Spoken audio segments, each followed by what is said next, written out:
Hello and welcome to another episode of the Family Gamers Podcast. This is episode 413. Hey, hello everybody. We are excited to do this. This is the last podcast of 2025, Anitra. Are you ready? Yeah, I know. So we have a topic. I'm going to start with that because I sometimes forget. We're going to talk about 5 or so games that are just plain fun. Obviously, holiday season, lots of people around. Don't want to spend a lot of time teaching games unless you have that particular group. But you do want to play games that are just fun. Yeah, so we picked 5 or so games that always bring fun to the table. Like, nobody ever leaves feeling disappointed of like, I spent all that time playing that game. Yeah. Some people might just be like, oh, it was a fun game, whatever. Like, oh, it was fine. You know, yeah. Other people might have received a copy in their stocking. Maybe. But we're just going to talk about that. And you know what? You're going to recognize most of them, but we just like to give flowers to those games that we love so very, very much. Mm-hmm. Speaking of stockings, this episode is also going to be a little bit of a stocking, right? You open your stocking and there's a bunch of stuff in it, right? Different stuff. All sorts of different stuff. It's the Christmas cacophony, if you will. And we have kind of a lot of things that we just have not had the time to talk about over the last month or two. Some stuff coming out of PAX Unplugged, some other stuff like that. So we're going to talk about a couple of different things first half of the show that we just want to cover and make sure that you all know about. Sure. We are the Family Gamers. As always, I'm your host, Andrew, and I'm joined by my lovely and wonderful wife, Anitra. That's me. I'm going to start this off with a fact. How does that sound? That sounds like how we usually start the show. Okay. So I had to search a lot this week. I didn't want to go back to the Guinness Book of World Records. I want to try and find something really interesting. I think this is an interesting fact. Anitra, you are always my sounding board, so you can tell me whether or not this is actually interesting. And for the rest of you, well, by the time you found out whether Anitra thinks it's interesting or not, you will have already heard it, so you can just move on with your lives. Anyway. My fact is about La Roue. La Roue is a silent movie from France made in 1923. Okay. It is the oldest movie on the list of the 40 longest movies ever made. Okay. It clocks in at number 20 on the list. It was directed by Abel Gance, who actually also directed the second oldest movie on the list. By the way, just for reference, the third oldest movie on the list is 40 years newer. So La Roue was made in 1923. The next movie was made in 1927, same director. And then the third longest movie was made in 1969, and everything else is newer than that. Wow. Okay. La Roue is 413 minutes long, or 6 hours and 53 minutes. Wow. Now, there's a lot of like experimental movies that are crazy long, like over a month long. But this is like an actual put together produced movie. La Roue was known at the time for revolutionary lighting techniques. And if you go to the Wikipedia page, you can actually see the whole thing. So if you kind of click through it, there's some really neat parts where it's almost like portrait mode on the iPhone, where there's people in the foreground and the entire background is black. Like it's almost like a spotlight, but you don't really get that effect in movies. You usually get it in like theater. So it's pretty neat. But the one that I watched was completely silent. There was no music behind it or anything like that. So it was actually kind of boring. So I didn't watch a ton of it, but it was pretty cool to see. And frankly, the quality was really good. There was like a remaster or something of it back in like the 70s, but it looked really good for a movie that was over 100 years old. Yeah. So anyway, putting it all together, that's my fact. La Roue, the 20th longest produced movie, was a silent movie made in 1923, and it clocked in at 413 minutes long.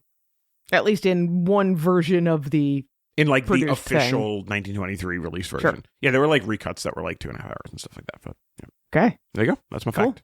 As usual, I have a message from our sponsor. Let's face it, life is a resource management game. We have fun sitting around the table and plotting the use of resources in games like Power Grid or Terraforming Mars or even Splendor. Why is it so stressful in real life to manage our resources? It doesn't have to be. Resource management in real life follows many of the same principles, but because we're in the middle of it, it's harder to see. It helps to have an outside advisor in those cases, and that's what First Move Financial can do for you. For expert help applying some of the same principles that help you take down your friends in Agricola, head over to firstmovefinancial.com/familygamers and schedule a call today. Thanks so much to the team at First Move for sponsoring another episode of the show. All right, let's talk about some of what we've been playing, and maybe we can throw in a couple of things that didn't make it into earlier episodes. Sure. So, I mean, officially, what we've been playing is the last 2 weeks, so I am actually going to start with something that didn't make it into one of the previous episodes, which is a game that I played at PAX Unplugged. So, Asmodee has this amazing, like, media thing where it's actually in a room that's, frankly, pretty far away from the expo hall, but that was fine. And there were, I don't know, maybe 25, 30 media people in there with professional demoers who were, by the way, fantastic. incredible yes. demoers. They were all really, really good. And they were demoing a bunch of games that are coming from the larger Asmodee brands. Yeah.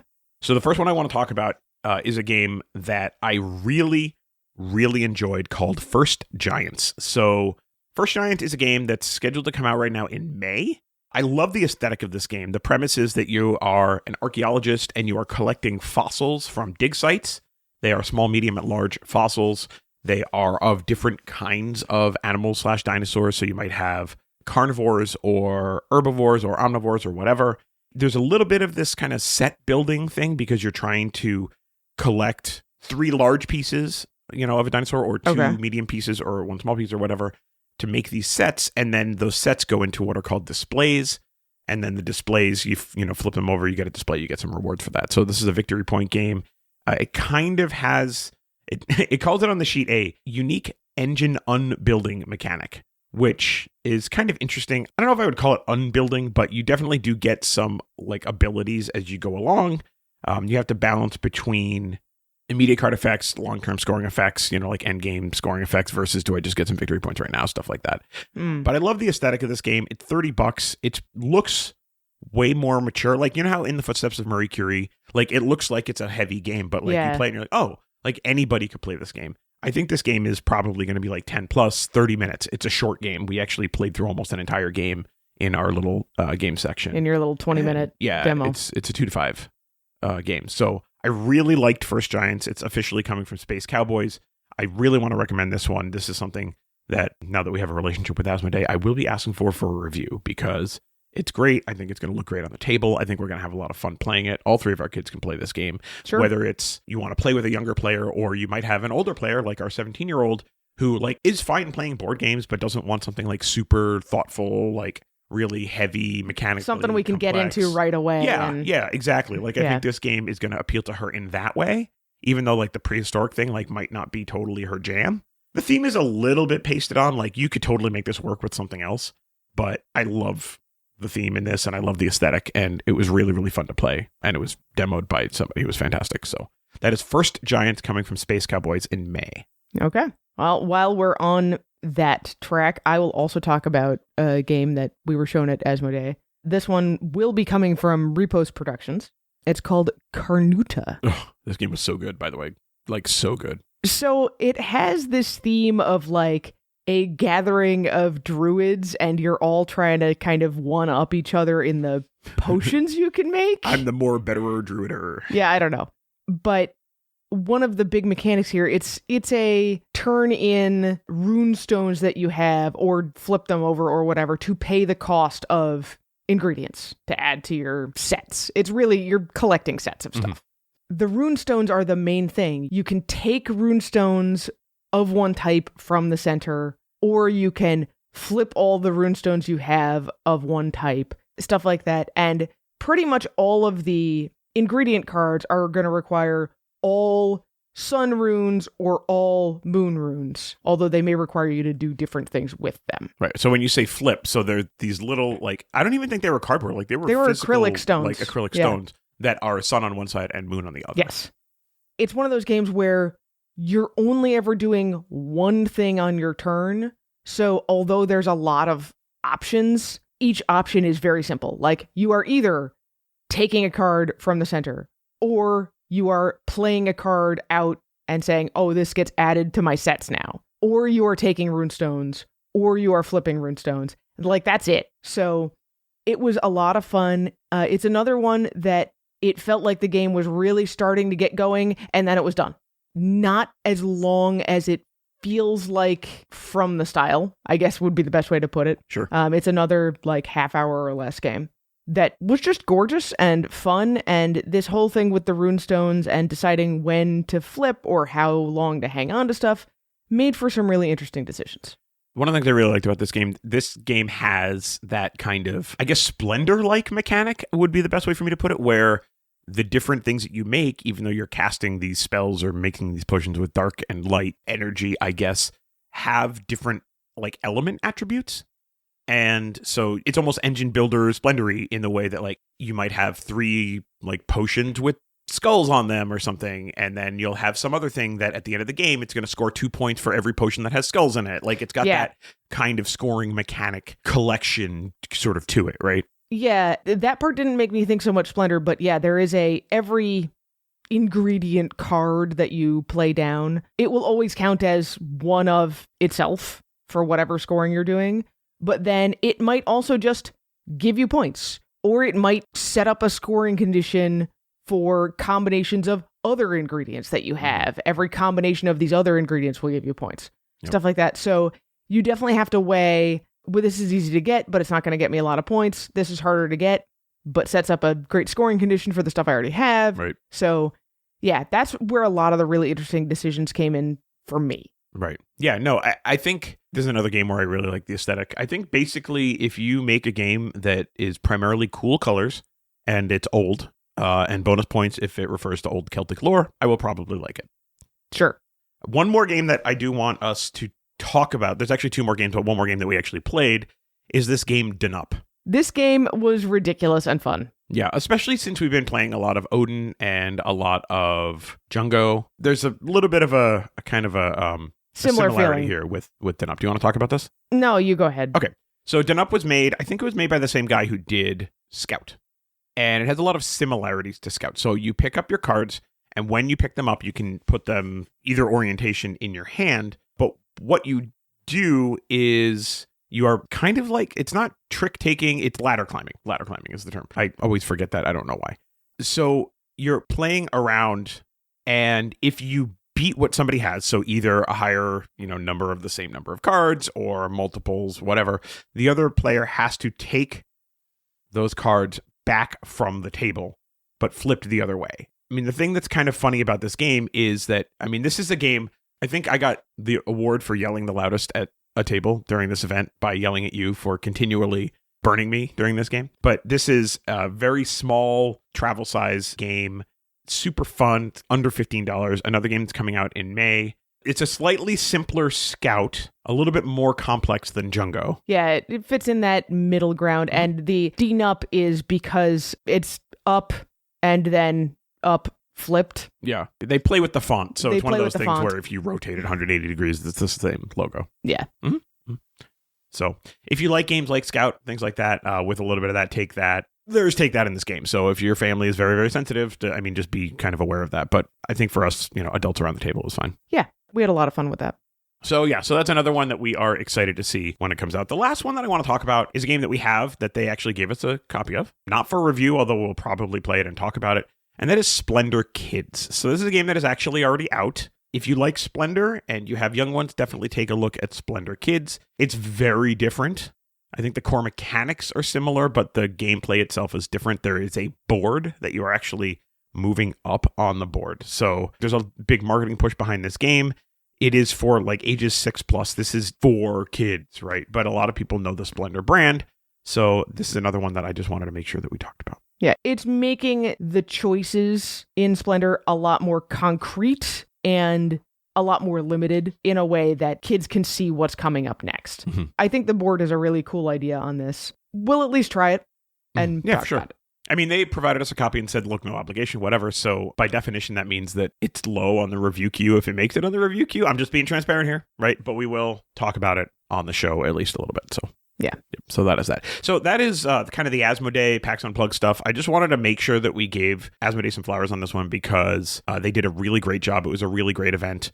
They're going to do more of these things. And, some of these games I'm definitely interested in for the future. And I wouldn't have even known about them because there's just so much, right? Yeah. There's just so much going on. So really, really happy with the work that Asmodee is doing to really reach into the creator space. I feel like over the last couple of years, they've tried a lot harder to do that. Now that they've kind of moved through their grand acquisition spree and out the other side. Obviously, if you know all the stuff that's going on with them and Embracer and all the business nonsense around it, there's been a little bit of turmoil, but I think they're kind of stabilizing on the other side. So very, very happy with that event and with the games that we were able to take a look at and share with you. Yeah, I think that's fair to say. All right, Anitra. Yes. Let's get into some games that we've played recently. Yeah, let's do that. And the first one on the list, and the second one on the list, and the third one on the list, and the fourth one on the list are all games that we picked up at PAX Unplugged. Just about everything on this list is games we picked up at PAX Unplugged, and that's okay. Yep. Totally okay. Let's start with Spring. Mm-hmm. We played this at a breakfast date recently, and it is yet another entry in DeVire's Four Seasons line of card games. Should I put some like Vivaldi backing behind this while you're talking? I can. So we've only played it once so far. We certainly played some of the rules wrong because these games are a little harder to learn than I would like for how light of a game they are.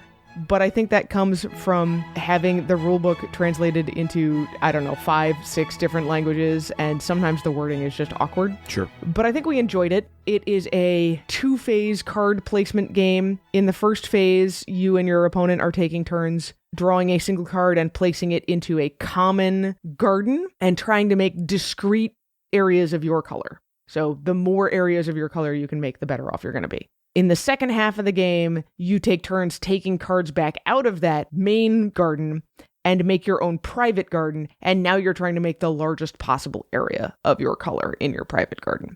I think I like the play style of this more than Winter, which is the other game we've reviewed in this series, but the scoring is more complex. Makes for interesting strategy, but does make it feel a little bit fiddly at the end of the game, at least for me. So yeah, Spring, you'll hear more from us on that sometime in the future. My guess is probably in the spring. I mean, that makes frankly. sense. I mean, that does, make sense. Yeah, this game, look, you have played these Four Seasons games more than I have. They all feel the same to me with different colored flowers on them. I mean, they feel like they're very clearly part of the same series. Yes, they are very clearly part of the same series. Some slightly different things in them. I just, from my casual exposure, and I'm just kind of saying this for everybody, like, if these are games that you're going to casually play, like, I don't know if you need to own them all. Yeah, I don't know. I'm a little sad, but not that sad, that the one game in this series that we've picked up and not reviewed, which was Autumn, I honestly like the least. So I'm not sad that we bought it, because then I don't have to be hey, it's okay. For all of you not in the review space out there, it's really hard to give a game a bad review. Yeah. And not just be a big old jerk, which is not what we want to do. So, whatever. I don't think it's just recency bias, but so far with the 3 games, I would say I like Spring the best, and then Winter, and then Autumn down at the bottom. Sure. Yeah. Okay. All right, next on the list is a game called Tag Team. Okay, so here's my thing about Tag Team. First game of this we played, I was super frustrated. Yeah, you had some bad luck, and in learning the game, you made a not great decision early on that then ruined your game. Yeah. Tag Team is very interesting. So this has I interviewed somebody at PAX Unplugged who made this comment, and I was like, oh, that's really interesting. It is the smash up mechanic of take 2 decks and shuffle them together. Yeah. I was like, huh. So there's a bunch of characters in the box. I don't know, maybe 8. Sounds about right. 8, 10, something like that. Yeah. You take 2 of them and you shuffle their decks together, and you draw. Or you don't even draw. You start with the 2 main character cards. 2 starter cards, yeah. They become your little deck, and you flip them. It's not a hand, it's a deck. So you flip them over one at a time, and you and your opponent adjudicate. Adjudicating means they might be some ability, they might be attacking the other player, or whatever. The active character is the one whose card came up. Yeah. Right? So it's not like there's no picking of characters involved. It's whichever one came up. So you go through both of those, and then you pick up your deck, and then you draw a card, and you can insert it anywhere in your deck that you want, but you can't reorder the cards that are there. Yeah, so it's a deck programming game, is what it is. Yes, so it made me think of Cold Express. This is, I guess, where I'll say it. Cold Express has been on our, we like it, we don't like it, we should play it again, we're never going to play it again, something weird. I love the ideas behind this game, but it just never really hits with our family. Tag Team is a game that I think hits some of those deck programming spots for us, for me at least, without the lack of surety that a deck programming game where everybody is programming into the same common deck gives you, which is what Cold Express does. Sure. So what that means is you can be strategic, and this is what I figured out by our second game, by saying, okay, well, there were 2 cards, and this card canceled out that card. So if whatever the next card is that I put in, if I use it and put it in a place where it changes the order, then the same cards won't come up against each other anymore. Right. And that will work for my advantage. And that is an incredibly important part of this game. Guys, yes. It is incredibly important that you do this. You have to card count in this game if you want to be successful. Yeah, oh, hey, my opponent keeps attacking me as the very first card. You know what? I'm going to put defense as my very first card. Right. Stuff like that. Right. The other thing that frustrated me when I played was one of the characters that I had is this guy who just gets madder and madder and madder until he transforms into a bear, and then he obliterates everybody. That's pretty much his character. Yes. He does attack when he's a human, but not very much. There's literally 2 cards in his entire deck that are attacks when he's a human. And if you don't pull those cards, then you won't get to attack while you're a human. And guess what? I did not pull either one of those cards. So tag team also has a luck element to it, Yes. which, I mean, has to be at least talked about, addressed, whatever. So there's two really key parts here. One of them is this is a deck programming game where it's really important to basically count your opponent's cards. Mhm. Just be kind of mindful about where things fall. And the other one is you have to be in the headspace of a game like Magic where sometimes you just lose because you didn't draw the right cards. It's just how it is, and just be okay with that. Yeah. And again, like Asher is like this. When he's playing Magic and he loses, like he's fine because he understands that. Yeah. But when he's playing a game that involves a lot more strategy and he's just not in the headspace to anticipate the Yes. unfortunate nature of drawing bad cards, he gets really frustrated. So do you. I'm getting better. But yeah, I have enjoyed tag team so far. Mhm. Yeah, I don't know how I feel about some of the starting characters we've played with. At this point, I'm ready to try other guys Yeah, for sure. because 100%. there is definitely the feeling of if you make a not so great decision early on, then the luck can just crucify you in this game. I agree. And it's not just the luck. It's I made this decision hoping that I will get things that let me do blah, and then those things never come up. Right. Which is not like entirely the way you play the game, but it's definitely a component to it. The other thing that I don't super love is that in some cases, like you're playing out the string. And I hate that in games. I mean, you can flip the table at that point, I guess. You just be like, you're going to win. We're done. Yeah, I will say that the, hey, you're going to win feels to me like that happens within 2 or 3 cards of the actual winning. Like, it's not a long, drawn-out string, usually. Usually. I'm making a face that is telling Anitra that I don't agree with her. But I wouldn't say it's this way with every game. Yeah. Right. But there are absolutely cases where you're going to be like, yeah, no, this isn't going to work. Like, it's just not going to work. Sure. So that is tag team. Onto something a little more light. Let's talk about Shadow Ninjas. Shadow Ninjas is not at its best as a 2-player game. It is better at 3, 4, or 5 players. So we played this at 2 players, and I think we talked about it on the show. Not great, like you said, at 2. So Shadow Ninjas is a game where one person is playing as 2 dogs. They're like corgi defenders I or think they're something. corgis, yeah. Whatever. And everybody else is playing as cats. Ninja cats trying to break into the dojo and eat the koi. Eat the koi fish. Mm-hmm. So this is an asymmetric game. You're always going to have one player who has the 2 dogs. The shadow cats get distributed amongst everyone else. Mhm. So the big thing here is that as the dog player, you are just trying to expose the cats. There's like 16 shadow cat tokens, but only 4 of them are really cats, and the rest are just shadows. And the shadows can't eat the koi because they're shadows. So as the dog player, when you find out a shadow is a shadow, you can kind of go, oh, I don't care about that. Yep. But you keep trying to get line of sight on the other player's tokens to unmask the real cats. The only way that the dogs can win is by unmasking all 4 of the real cats. So to paint the picture a little bit, so basically the board is a hedge maze. More or less, that gets to the dojo. And so there's a lot of twists and turns and things like that, and all of the tokens look like shadows. And like you said, the dogs are trying to move into places where they have line of sight, where they can see one of these cat tokens, and when they do, they flip it over. If it's still a shadow, it's a memory game. There's some memory involved. Yep. So that's what it is, right? So mechanically, the way the game works is everybody has 2 dice. They roll their dice, and they can move shadow tokens or dogs up to that number of spaces. Yeah.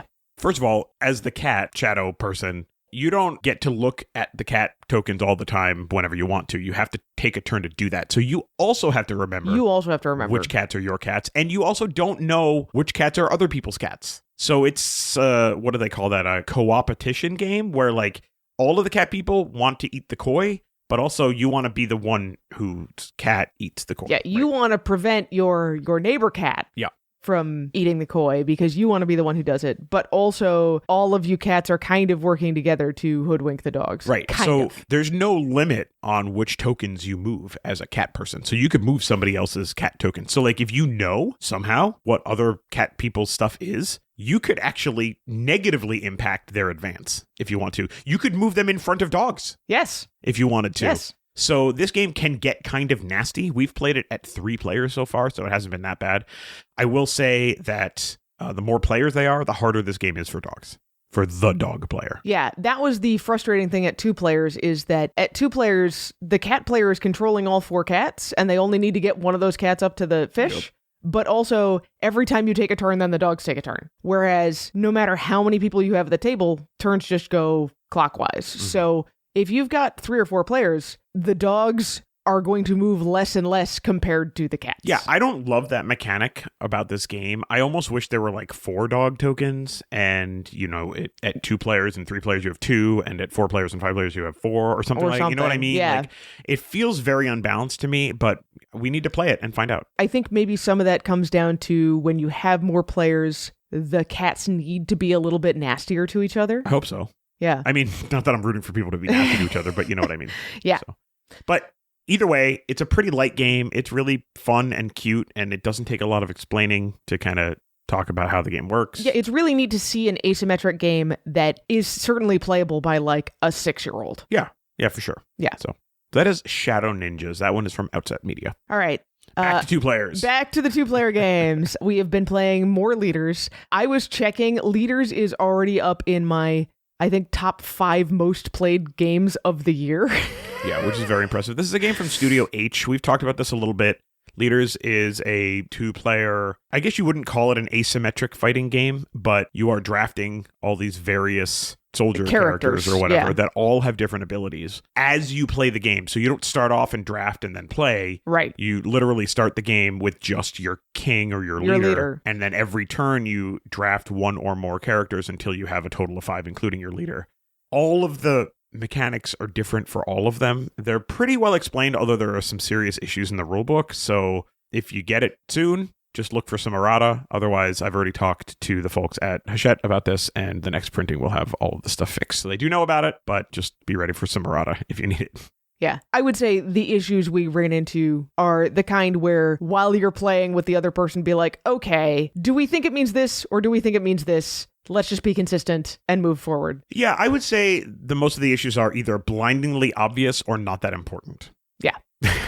Yeah. There's nothing here where it's like, oh, well, I interpreted it this way and you interpreted it that way, and that breaks the game. Like, it's not that kind of mistakes. Right. But I will say that some of the mechanic, like some of the abilities, you really have to get your head around. Now, everybody, there's only 2 players, but you have a player aid that tells you what every character does. Yes. So you're never like, I don't know what this does. I'm paralyzed. Like, you can always look everything up. Yes. But some of those powers are crazy powerful in the sense that, like, they can flip the board very quickly. Yes. One in particular that I can think of, normally in the game, you are moving characters 1 space, right? And there are lots of character powers that would allow you to move more than 1 space in very specific ways depending on the character. There is one character called the Nemesis. The Nemesis never moves on its own. Once you place the Nemesis on the board, it stays in the same spot until your opponent's leader moves. Every time your opponent's leader moves, you get to move the Nemesis 2 spaces. And that's immediately. So it's on your opponent's turn. You're moving it. Yeah.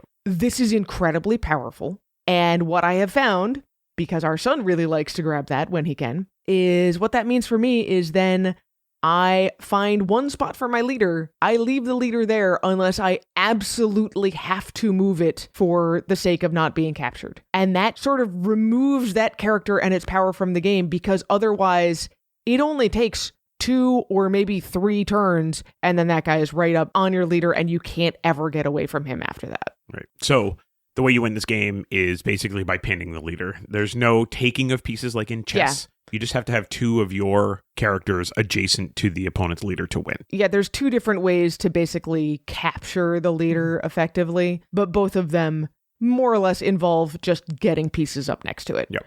In contrast, some of my favorite pieces are the Illusionist, who, as long as they have line of sight with another character, can swap places with them. Yeah, incredibly effective. So I like that. The Claw guy, the Claw Launcher guy. The Claw Launcher, who is kind of like the hookshot in Zelda, right? If there's line of sight, he attaches to someone and goes right up next to him. Or pulls them next to him. And the third one that I really like is the Royal Guard. So the Royal Guard, on their move, may move, no matter where they are on the board, directly next to your leader, and then move 1 more space. Yeah, basically they teleport next to the leader and then they can move a little bit So those more. 3 I really like because they allow you to jump the entire board all at once. Yeah. But, I mean, the pieces are gorgeous. I will say I kind of wish, like, they all have wooden bases, which is really nice, but I kind of wish the pieces were acrylic. The bases were acrylic? No, the pieces. Oh, the pieces, because they're cardboard. Themselves. They're a very nice cardboard. They're a nice cardboard. But they're cardboard. But I suppose, as I think about this, like, as much as I would have liked the acrylic, because any piece can be played by anybody, Yeah. The way the game works is you put the pieces on the board so the black background of the image is facing you and the white background of the image is facing your opponent. So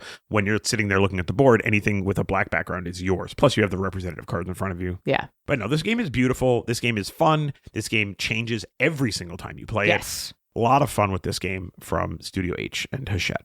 And I will point out the production quality here lends to the ability to pull this game out and start playing right away. Yes. All of these little standees kind of slot into rows in the box. Mm-hmm. Which is a drawer And it's a box. little drawer that pulls out. So literally you just take out the deck of cards, give both players their leader card, shuffle the rest of the deck, set out 3 cards, and pull the drawer out with the guys, and you go. When you open the box, when you pull the cover off the box, like the top half of the box is the folded up board and the cards.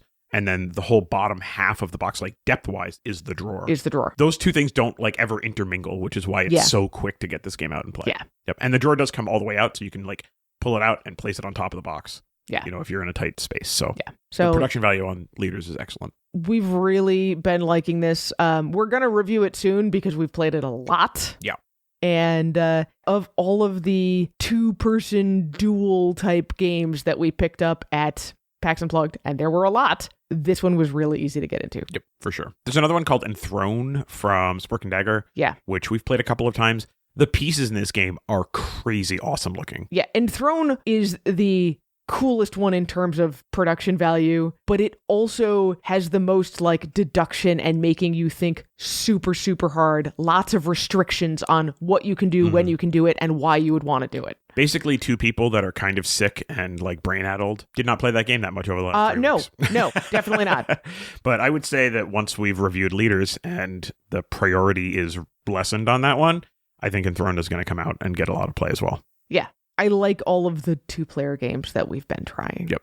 Like Floristry? I mean, I'm going to call it now. This is our last show of 2025. Floristry is my game of 2025. I'm having a stroke because we're going to have that show in a couple of weeks. We'll go into more detail Sure. Okay. next time. Anyway, we've talked about this game a lot. But there's a reason why we've talked about it a lot. It's real good. The end. It's real good. Also on this, another 2-player dueling game, Unmatched. You picked one from our new Marvel set that we got. Yeah, so we were gifted the Redemption Row Marvel set. Yep. So this was, we could just play it for fun. Yes, which is nice. And let's see, we pulled this out. I played as Moon Knight. Yeah, and I played as Shakespeare. Yeah, I mean, Because I like Shakespeare. Okay. I feel like you didn't love Moon Knight as a character. Like, you didn't conceptually love the mechanics of it, but I thought it was super fun. I mean, of course I didn't like it. It was really hard to play against. Yeah, I don't feel like I destroyed you. Like, I feel like that one was close. You didn't, but it made me think in patterns as the opponent against it that were really hard for me. Like, I'm glad you enjoyed it. I did not enjoy playing against it, not because I did poorly, but because it felt really hard to understand playing against it. Meanwhile, Shakespeare remains just like such a cool character. I mean, so I cool. really enjoy playing with Shakespeare. And so cool. I find that he's one where if you're playing against Shakespeare, there's not a whole lot you can do to predict what he's going to do. So you just kind of like... You just kind of do your own thing. You just kind of roll with it. But when you are playing with Shakespeare, you pretty much always end up with options in your hand to add to his 10-syllable line in a helpful way. Yeah. So, yeah, I really enjoy him. By the way, just to give you credit, you actually did beat me. Okay. Because you pinned me with, do you remember? You pinned me with all the actors or whatever, and I couldn't get out and I had no cards. Yeah. So anyway. It was more about not having cards than anything else. But Moon Knight has 3 separate phases, and they just cycle. They change every turn. Well, because he's like schizophrenic. So there's Mr. Knight, and then whatever the like super powerful Egyptian dude is, and then something else. I don't remember. Yeah. One was very defense focused. One was very offense focused. No matter who he was, he could move really far. Yeah, you had a movement of 3. Yeah. Which doesn't matter when you're pinned. Which is part of why I had to pin you. All right. We have 2 more on this list. The first one is Dice Throne X-Men. Yep. Which we are continuing to play through. Last night we played I was Cyclops and you were Rogue. I know you're not a crazy Dice Throne fan. You're much more of an Unmatched fan. I get it. I understand. I would say with Dice Throne X-Men, so this was published by the Up because they have the license, it's still good Dice Throne. The quality is a little bit lower because they're trying to make this a less expensive to get into game. Yeah. So like the boards aren't these like beautifully cut out trifold boards, and they don't have like individual organizers for each player like they do with some of the season 2 stuff, or even I think we have the other Marvel Battle Box. That stuff is a little bit nicer. That said, this was still plenty nice. The game, it's got great art still. The characters are very well built for their actual. They're well themed. They are well themed. Yep. Yes. Yep. Absolutely. So we have 2 boxes of the X-Men ones. There's 4 characters in each box. We're through 1 box. We're working on the second box. Once all of that is done, I will do a write-up of this one as a review for the site. It's basically going to be, you know how Dice Throne is. Here's a link. And then here's quick hits on each of the 8 characters in the 2 boxes. So that's what that's going to be. Had a lot of fun with that as well. I will say, Cyclops and Rogue, it was a very tight game. We just beat the pants off of each other. We just kept trading massive hits on each other. And then I would heal a little bit, or I would steal a little bit of your health. Yep. And it was not enough to save me in the end. We ended the game. You took me down, but I hit you enough on the way down that you had 1 health. I think I had 2. Maybe 2? Yes. But it was definitely just like, it was super close. Yeah, it was fun. Yeah. All right. Last game is a game I did not play. Lands of Amazement. This is one of the Button Shy games that we have in for review. This is a Scott Almes solo game. Like other Scott Almes solo games I've played from Button Shy, the rules are a little tough to internalize. Okay. It is interesting. Lands of Amazement, you are building an amusement park. And it's sort of like a polyomino placement sort of thing. You're trying to fill these polyomino shapes. Every card has 2 little polyominoes on it, everywhere from 2 spaces to 4 spaces, depending. And you're trying to layer them in such a way that you fill in the shapes for other rides that are available. When you do, you can add that ride to your discard pile along with all the cards you just used. And at the end of each round, you have to take at least 1 card from your tiny little discard pile and reserve it for the future. After 4 rounds of doing this kind of stuff, you then build a mega ride. And how well you do at building the mega ride from all the cards you've reserved actually determines your points for the game and how well you did for the game overall. So the whole game is building up to this end state, and then you hope that you have the cards you need and that you can put them together in just the right way. There's some discussion online about how that very last piece works. I am doing it in the easiest possible way, which is I don't care if I have extra cards reserved. I don't have to use them all. The standard way to play is every card you've reserved, you have to use in the final play, which sounds a lot harder. Sure. I'm finding it interesting. It doesn't super grab me, but it's like, it's in that weird middle ground of like, it's just a little harder on my brain than I prefer for a solo game. Sure. So, Lands of Amazement. All right. That's a lot of games. That was a lot of games. Yep. Let's move on and talk about our community. We love you, community. We do. We love you. Very appreciative of everything that you are and do in the community. There's already some great pictures of games that were played this week, which I love, but we're going to say hello to our newest members of the community. Yes. Hello to Ross. Hello to Chris. Hello to Samina. Hello to Richie. Hello to Jean. Welcome to Michael. Hello to Patience. Welcome to Stacy. Welcome to Mizzy. And I mean, should we welcome the Tabletop Inn? This is Mike and Grace. We love them. Tabletop Inn is not a person, it is people, but they welcome are, anyway. But they are. We love Mike and Grace. So if you are in North Carolina or are in a place where you're willing to travel to North Carolina, in Marion, North Carolina, there is an adorable proper bed and breakfast, not an Airbnb, but a proper bed and breakfast called the Tabletop Inn. We went there for our 20th anniversary. And we just kind of played board games and wandered around a cute little town. And had delicious food. Oh, the food was amazing so good. Food. They made us bruleed eggs. They're amazing. Yeah. And they still owe me an English muffin recipe. Yes. I give them a hard time at Unplugged. But anyway, welcome to the community. There's a very adorable pug. I think pug puppies are the only kinds of pugs that I like. The only pugs you like? Adult pugs are kind of ugly to me, but this pug puppy is all puppies are cute. I suppose that's true too. Even Chihuahua puppies are cute. Okay, anyway, what kinds of games did you play with your family this holiday week? All right.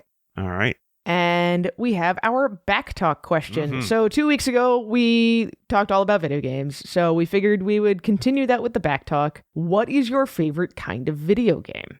We got only one response on the Facebook community. Yeah, just pumping up the Facebook community. Only one response. Lame. I mean, that's fine. It is what it is. And Nick told us he really likes couch co-op games and city building. Over on the Discord, where all of the interactions were apparently, we had lots of folks. Peter Schott said, point-and-click adventures will always hold a special place in my heart. So we talked about the Monkey Island game. It was a while ago when that game came out. The latest one. Is it Legend of Monkey Island? I don't remember. But whatever. So that would be an example. I don't have the ability to handle Twitch reflex type games, and I really don't like FPS games. Neither do I. I remember when Wolfenstein 3D came out, it was a diverting shooter, but there was no substance or story.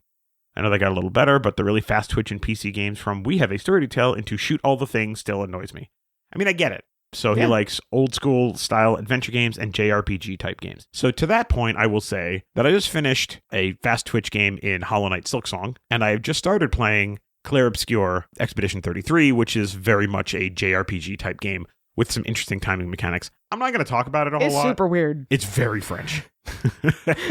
It won Game of the Year at the Game Awards. I was kind of thinking about playing it, and I was like, you know what, fine. I'm very much enjoying that game a lot. So if you want to try a JRPG, it's something to think about. He also adds, for fighting games, I still remember somehow beating one of my cousins in some battler, then them yelling at me to do some crazy combination for a finishing move, and then they just grab the controller to do it. So, I mean, I kind of get that too. Like, I completely understand that weirdness. I feel like I've been there. I am terrible at that kind of game. Although I think I did manage to win one game of Smash Brothers that we played on Christmas out of like 10. I feel like I won that entire Smash Brothers session, by the way. By not playing? By taking a nap. You know what? I'm glad it allowed you the time for that. It was awesome. I fell asleep and woke up during the Smash Brothers session, so it was perfect. I do think that's a great way to bond as a family at Christmas time. Sleeping? Yes. Now, playing a game like Smash Brothers where you can just beat on each other, but also appreciate other people getting beat on or like the fun of doing special moves. We had a great time with that. Pro tip, if you have a family that gets annoyed at each other playing a game like Smash Bros., most of our playing we did with everybody's damage cranked up to 200%. So everyone's just flying all over the screen. So it was just constant, like, hit someone, they fly off the screen. Hit someone, they fly off the screen. It was so much fun. That's funny. Our Gen Alpha resident, Zach, says he likes multiplayer, 3D, fighting, and real time. Almost all of that I hate. Zach, I'm glad you like it. All right. Bo Bondi, on the other hand, is... He speaks to your heart. Speaks directly to my heart. I really only play Heroes of Might and Magic and Zelda. Like, I do play more than that, but those games are so good. I've been thinking about Heroes of Might and Magic. I need to get back into that. So good. So I guess exploration and quests. Sure. I'm down with that. Ken says RPGs, specifically turn-based. So that's what we were talking about, JRPGs before. Yeah. Final Fantasy, Octopath Traveler. Second favorite is Tactical Strategy, which is effectively like playing a board game on the TV. So they just remade Final Fantasy Tactics, Ken. So if you didn't know that, now you do, and you should go play it. Otherwise, definitely think about giving Clair Obscur a try. And then he says he also has really enjoyed Hades and Hades 2. Also awesome games, bro. Man, I could not play those games. I could not play those games. So good. Wait, TMNT version? Is that the game that Dusman was talking about last week? The TMNT version that's kind of like a Hades game? I feel like he spent more time talking about one that's more of a turn-based strategy game. I'm blending the Final Fantasy There are a lot of TMNT games out there. Right yeah, we have the Unmatched TMNT, which I really want to play. Yeah. We should get into that. Love me some turtles, just like Ken. SMS says, I'm the farming sim guy, and single-player games like Stardew Valley, Minecraft, Distant Bloom. He says he's going to try to get into No Man's Sky over the holiday break. The bottomless pit of video games. Hey, man, people like different stuff. Joyful Jedi says, I would say couch co-op with my brother or youngest daughter that has an impactful story element. These have been my favorite and most memorable experiences. Nothing quite like sharing the experience with someone you love. Yeah, so this is games like Unravel, Unravel 2. We played It Takes Two together. Eventually, we're going to play Split Fiction together. Those kinds of games are really, really great. Less of a story element, but I've really enjoyed that, again, TMNT game, Shredder's Revenge, I think it was. It's like the old school arcade. It feels like an old school arcade game, but like sitting down and playing together to defeat the bad guys. Yeah, well, you can get 4 controllers and just go nuts. Yes. It's good stuff. Castle Crashers as well in that vein. Same kind of deal. Yeah, love that. And lastly, JP says his favorite is probably a side-scroller, but he'll also always be up for Mario Kart multiplayer. Who's not up for Mario Kart? Like, really? I mean, it depends who I'm playing against. If I'm playing against our daughter Claire, I'm going to get tired of it quickly because she's really, I mean, you can play really for second good. place. That's okay. He wraps it up by saying Slay the Spire and Marvel Snap are the current games that he's playing. Quick mobile games. Mm-hmm.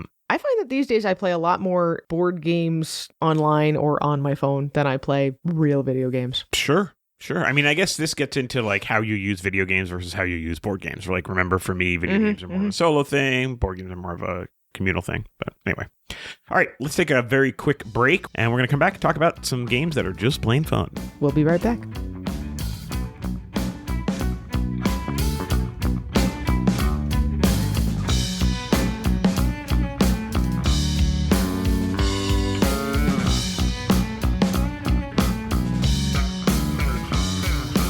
And we're back. All right, so again, this week, we're just going to talk about 5-ish games that are just plain fun. These are pretty much all games that you have heard about. These are all games that we enjoy. These are all games that we put on our little sideboard table when we know we're having family over or some kind of party, because we can just grab them and sit down and play them really, really quickly.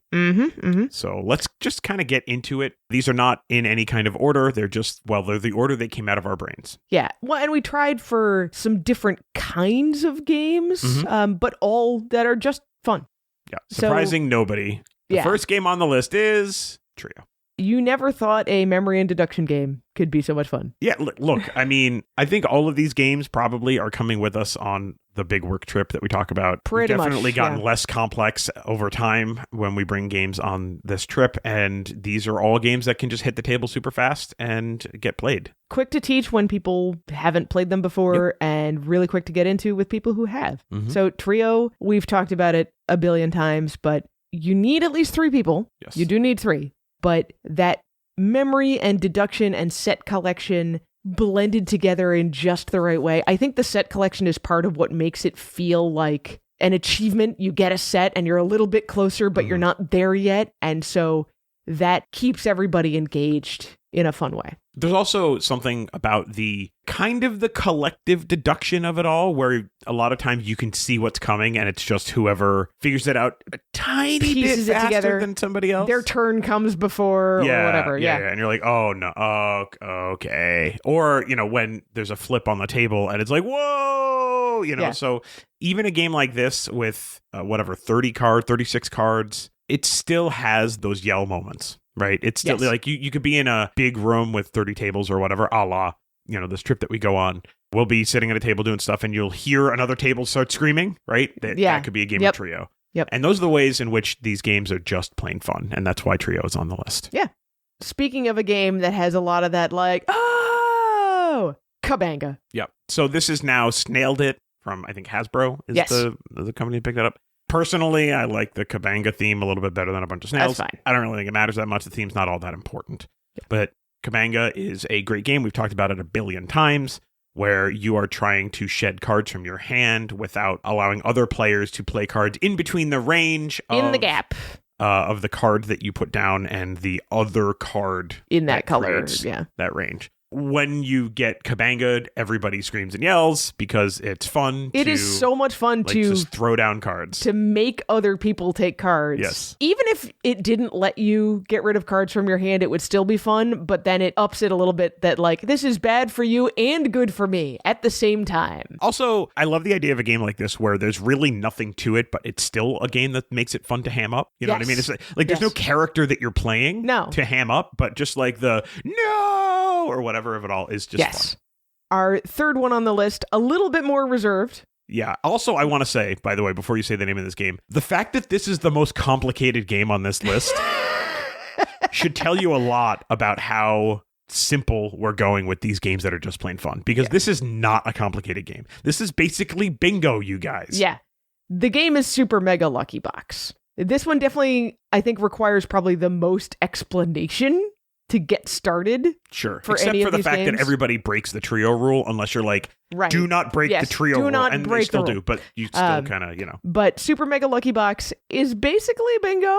It's bingo with combos. Mm-hmm. So you're trying to fill in your little bingo boxes somewhat strategically so that you can combo around and fill out even more boxes or get point bonuses or whatever. Yep. Every time we pull out Super Mega Lucky Box, sometimes it's a high energy, sometimes it's a low energy, but it's always just fun to play. Yep. All right, next game on the list is this. I have a fond memory of this game, which is I have a coworker. Her name is Sonia. I love Sonia. She's awesome. I work with her literally every single day. She's not a gamer, like not at all, right? She's one of these like girls' weekend, go down to Cozumel with my sisters kind of girl. But she's fantastic. She's a great person. Not a gamer. And I was like, Sonia, all right, come on. You got to play this game. She's like, I'm not really. I'm like, trust me, you will like this game. I promise you, I would not steer you wrong. You've known me for a decade. Just try this game. I think she owns it now. And this game is Green Team Wins. So Green Team Wins, great game where you kind of ask a question. Everybody is trying to answer what they think the table's most popular answer is going to be. Then you kind of have this religious argument about it all. And I call things religious arguments when there really isn't a right answer. Although I suppose, given that I am a man of faith, like that's not a really great way to do it. But the point here is that you pick a position and you will argue that position regardless of what anybody else says. Yes. It's just a ball of fun. One thing I have grown to love about Green Team Wins as we've played it more and more is the people who will get all mad because they went against their conscience and picked an option that they thought was going to be popular and still didn't win.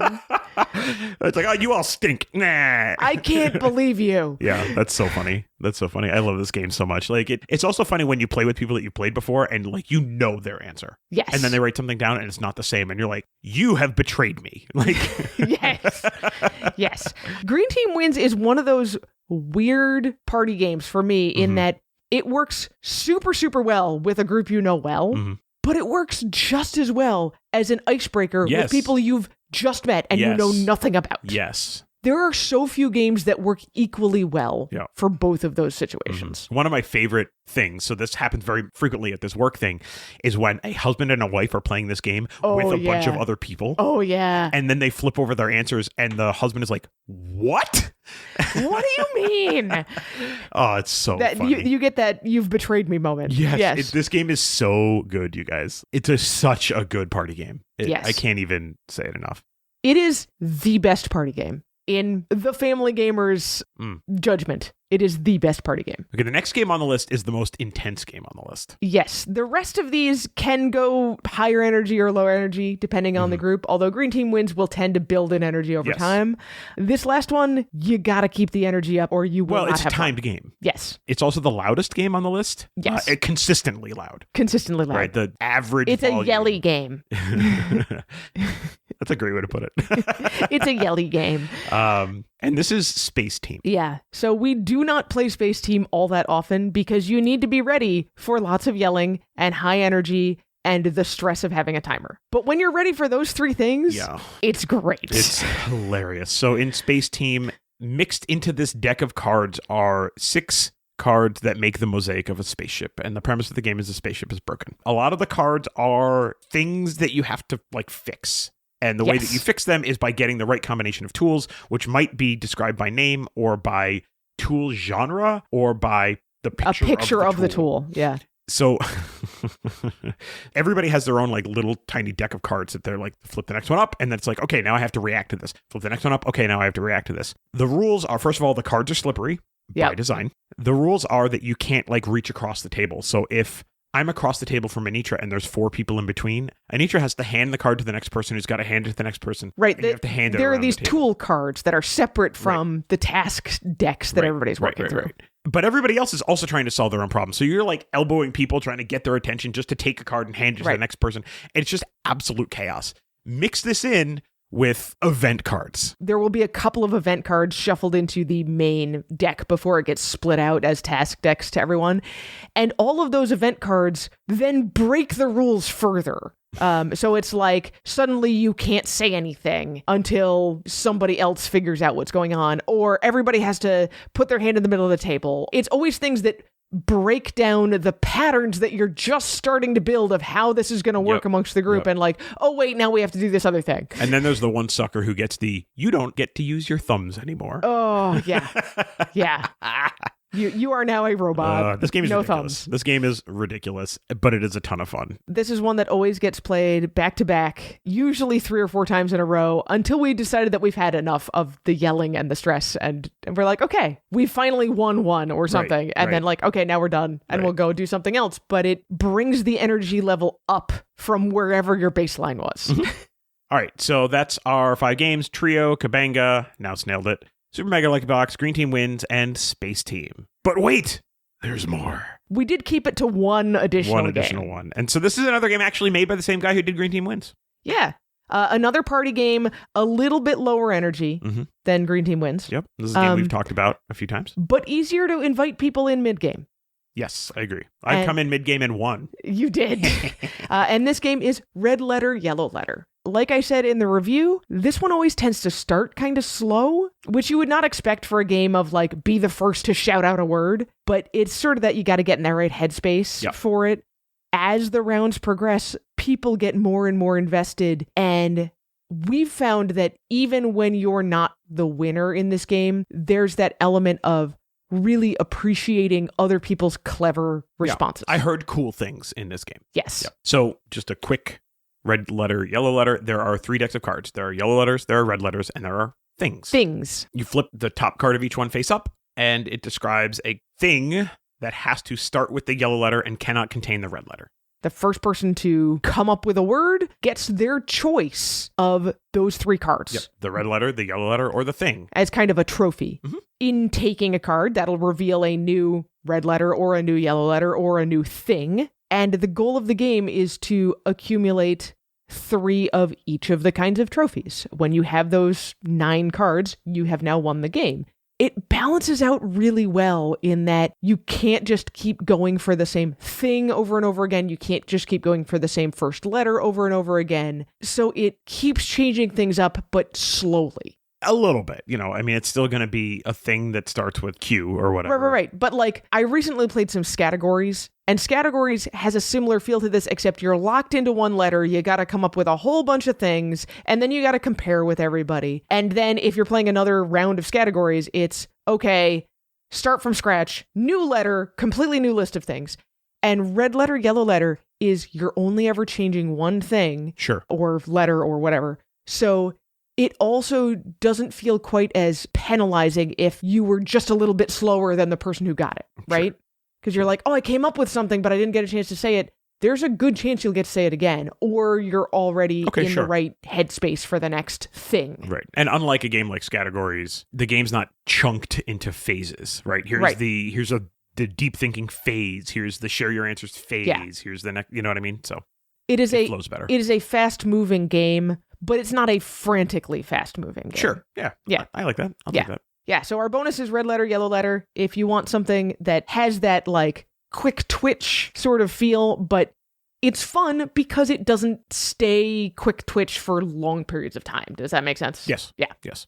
All right, so that's our stuff. So, just to go to the top, Trio from Happy Camper Games, Kabanga, which is now Snailed It from Hasbro, Super Mega Lucky Box from Gamewright, Green Team Wins from 25th Century, Space Team from, I don't even remember who makes Space Team. It's like a one-off company.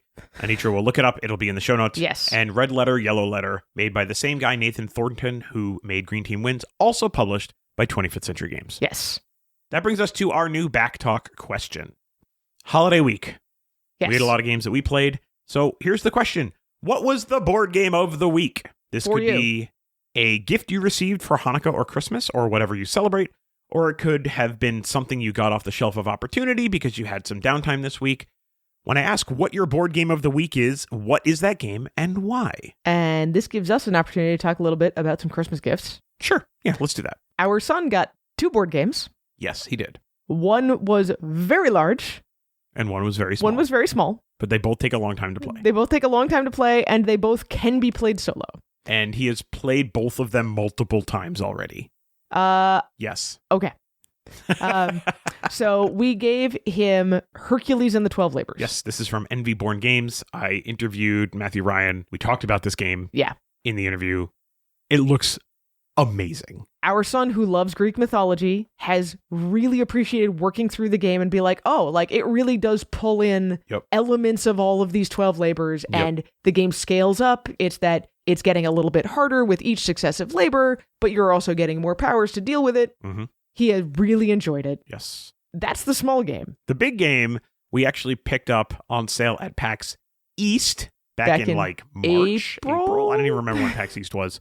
And this is Slay the Spire, the board game. So our son took, I don't know, an hour and a half just to open the box, sleeve the cards, read the instructions, organize everything, and then he's like, okay, I think I might be ready to try playing a solo game. Maybe. He has found that playing this game solo, playing a complete phase of the game, because there's multiple phases or whatever, acts, sure, whatever. yeah, takes him about an hour or a little less. The first time he played, he lost right at the end of the first act. He was or like whatever. fighting the boss. Yeah. But that was enough for him to be like, okay, I get this. All right, I'm going to put this away. And then when I get it out again, I'm going to be ready to do better. So for JP specifically, who listed Slay the Spire as one of his favorite video games, Asher is reporting that the game is very much like the video game. So, yes. I mean, the video game is, you're playing a card game, so whatever, but it is very much like the video game. So if you like the video game, you will almost certainly like the board game. If you were okay with spending an hour and a half of course. setting it up, organizing it, reading the rules, etc. Yes. I have committed to trying either the video game or the board game under our son's direction. I have not as of yet, but yeah, I mean, I will too. It'll probably over the next week and a half of holiday break. Yep. So what's your answer, Anitra? Do you have one? My board game of the holiday? We didn't really, there wasn't much for me in terms of board gaming outside of sort of our usual Do you want to stuff. brag on a gift then? I did get a copy in my stocking of Monopoly Deal NFL. Yeah, I'm pretty sure they're supposed to go in my stocking, but that's fine. I am totally up for playing it. I love Monopoly Deal. I do love Monopoly Deal. I would be interested to see how it feels different, if at all, in building your NFL teams. Yeah. So, sure. Yeah, the tabletop game that I have been playing, that I've been enjoying very much, is the Build the Lego Enterprise NCC 1701D. That is a great game. It's a great game. It is enjoyable, but I would not call it a game. Well, yeah, I think, I don't know, I think I have enjoyed probably Tag Team the most out of the games that we've been playing. I'm actually going to say, I am hoping that this holiday break, I can finally dig into the game I got a year ago in a Secret Santa, which is Paleo. Oh, sure. Yeah, we could play that. That'd be fun. I'm hoping in the next couple of days, actually, that I can pull that out, learn the rules, and at least play it once. So that's my real answer, is Paleo. Okay, sure. It's kind of an aspirational answer. Aspirational. You're going to have to answer for this next show, you know. That's why I'm saying it out loud. Okay. All right. Sounds accountability. Good. All right. Well, there's lots of different ways that you can tell us what your answer to this Backtalk question is. You can go to the Backtalk channel on our Discord, the Family Tabletop Discord.